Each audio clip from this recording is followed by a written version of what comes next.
Greetings, all. Welcome back to the Green Garden Guy Show. Yeah, well, lately, with all the problems around the world, diseases and social changes and all this, some of my reports lately have not been all that cheery. Yeah, I'm really pretty concerned about what might happen to us economically. I'm also concerned about our health. But countering that viewpoint, so I'm not dispensing, so I don't want to dispense just bad news here. I had a thought last night, and that was that there have actually been quite a few really major businesses that are very important to us today that were started during economic hard times. So, I'm always out here telling everybody, invest, man, and develop your own economy, and follow your bliss, and so on.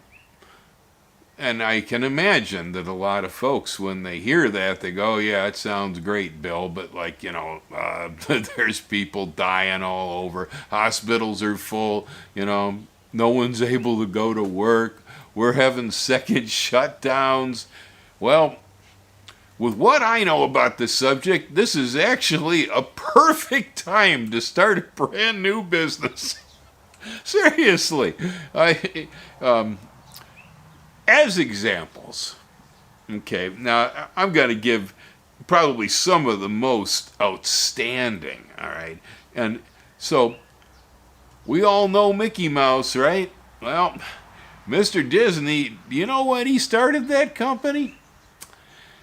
Disney was started in 1929. Wow! Now, here we have an example. Now, the 29 was the great stock market crash, okay?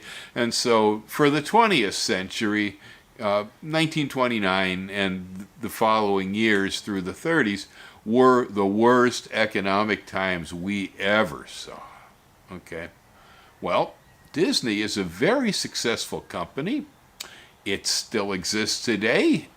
It's going through another tough time right now with its Disneylands, and it's trying to figure its way through. Well, 1929 for Disney, and it is saying something else, too, aside from the fact that you can start a successful business in hard economic times. It's also saying that if people didn't have money to buy this, that, or the other during the Great Depression. They claim they did save a nickel or so to make it to the theater. That entertainment was really important, just like it is today. And so I would say that Disney succeeded in 1929 through the 30s because of the Great Depression, and Netflix today is sort of an analog, has really taken a boost. So is Amazon Prime and a few of these other services of streaming. They're really taking a boost. And I mean, Hollywood is even going online these days, releasing stuff instead in the theaters. So, yeah. Oh, here's another one. I like this one too. Hewlett Packard. Hewlett Packard started in 1939. Now, this is really very much the heart of the Great Depression, because we had fallen in 29 and we hadn't begun to rise back out again during World War II. And so we were really at the bottom of things. Well, HP started then and it's still with us. I think that's pretty impressive. There was a small recession in 1958. Trader Joe's opened its doors for the first time in 1958 during a small recession. Now, some of you were around back in the 1970s. You'll recall in 1975 we had an oil crisis that drove the stock market into crashing, and we had a 16-month-long recession that happened in 1975. And extending into the next year, Microsoft started during the oil crisis. And that was a pretty good recession. I remember it. Wow, people in lines waiting for gas and stuff. It was a mess. It was bad times. Microsoft. Yeah, I mean, there's a couple others. These are too far back. GM and GE, again, both started during some periods of recession. One business that I am intimately connected to that started during one of the worst economic times of the 21st century, and that was Green Garden Service, right here, yours truly. I was running Navale's nursery for partners in the Bay Area back in those days. Then the property was sold out from underneath the store that I was running, and so I had continued with the company as a rotating technical expert, and I had kind of intended to retire with them. That didn't happen. 2008 hit. I became a very highly paid and worthless drone, and so they let me go. I had to scramble. And so this channel started then, the business started then, everything you know about this guy here, the Green Garden guy, that was all started during the pit of the 2008 economic collapse.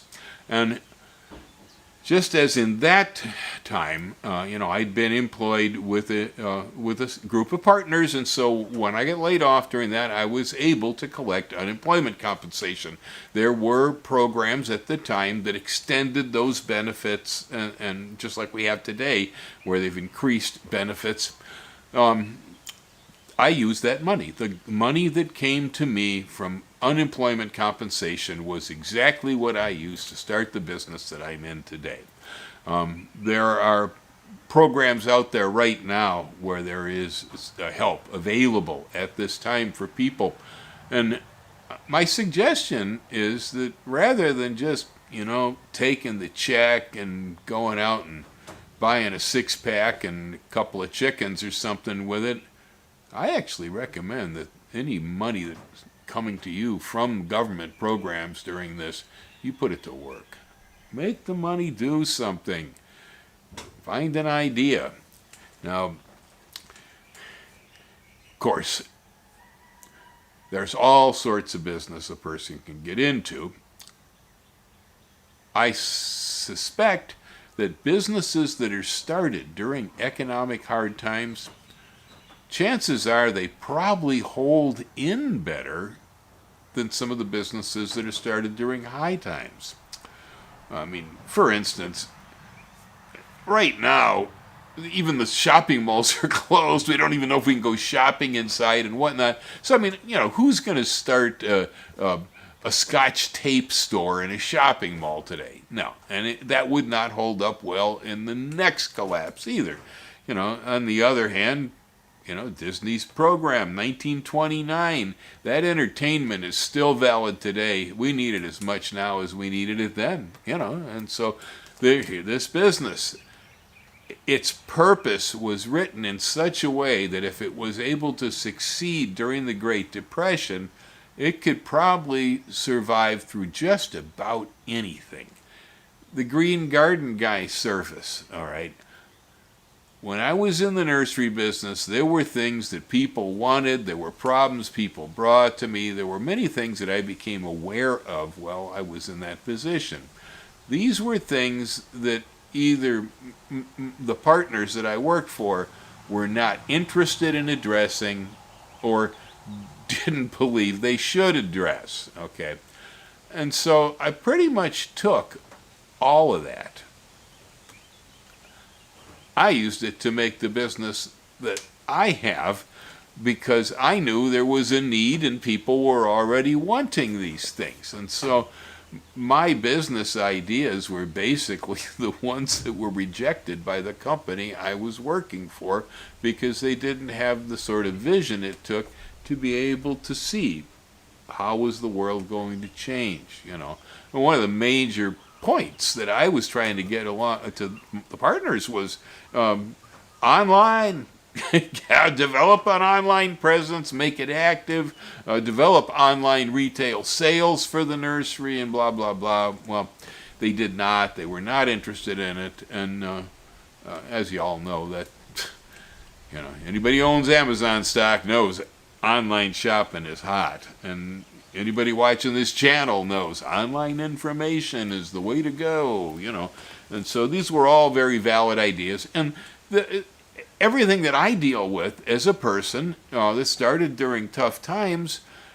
These were ideas that were generated out of need within the society for quality food, for better landscapes, for intelligent and ecological design, for minimalizing chemicals, and and so on and so forth, just to enhance your space so it's more beautiful and fruitful. These things don't wear out. They're forever, okay? They will go generation to generation. It's not going to matter. And anytime there's somebody like me who wants to walk in and fill that space and do it successfully, it's there. It's just there. That's all there is to it. And so then, as a suggestion as far as choosing, what would you pick? Well, if money was no object, this is very important. If you didn't need money, what would you be doing? That's the first question to ask when you're starting on this, because you may end up doing this for the rest of your life. It may become a repetitious thing. I know my business has. Day in and day out, I engage it. Well, I chose it because I'm well suited to it, and it is something that I probably would have been doing for nothing anyway, just because I liked it a lot. I feel it in my heart. It's an act of my bliss, right? And so it's not much work for me to continue doing it. This is where to start. I know everybody needs income, and that's why we're talking, but what would you be doing with your life if you didn't have to worry about money? Consider it. Start there. Chances are you're already pretty good at this. I was.